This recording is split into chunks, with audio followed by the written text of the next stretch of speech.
In today's video, I'm going to teach you how to log out of Outlook Desktop. If you've been using Microsoft Outlook and need a quick guide on how to safely log out, then you've come to the right place. Let's walk through this process step by step, ensuring you understand each part clearly so that there's no room for mistakes. First things first, make sure you're already logged into your Microsoft Outlook account on your desktop. We'll be starting right from there.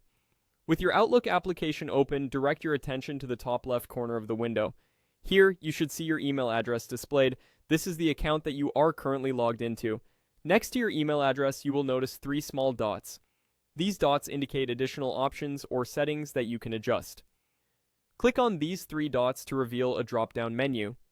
From this new menu, you'll want to select Manage Account. Clicking Manage Account will take you to a new window that holds all your account information and settings. Once you're in the Accounts window, look towards the top right corner where your email accounts are listed. Here, you should see another Manage button. Click on this button, which again brings up more options for managing your account. Now move your mouse pointer down within this section. As you hover, you will find an option labeled Remove.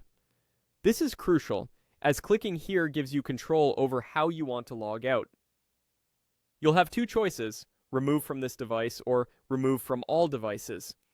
To illustrate, I'll choose remove from this device only. This option is ideal if you're simply logging out of a shared computer or planning to switch to another account, keeping your emails secure on this specific machine. Once you've made this selection, confirm your choice by clicking OK. This step completes the logout process, and you are now logged out of your Outlook desktop application. And there you have it, you've successfully logged out. Remember, if you want to access your emails again on this device, you'll need to log back in with your credentials. This method ensures that your personal information stays secure, especially if you're using a shared or public computer. It's always important to log out of your accounts when you're done using them to protect your sensitive information from unauthorized access.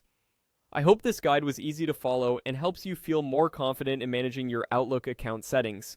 Thanks for watching, and be sure to check out our other videos for more tech tips and tutorials.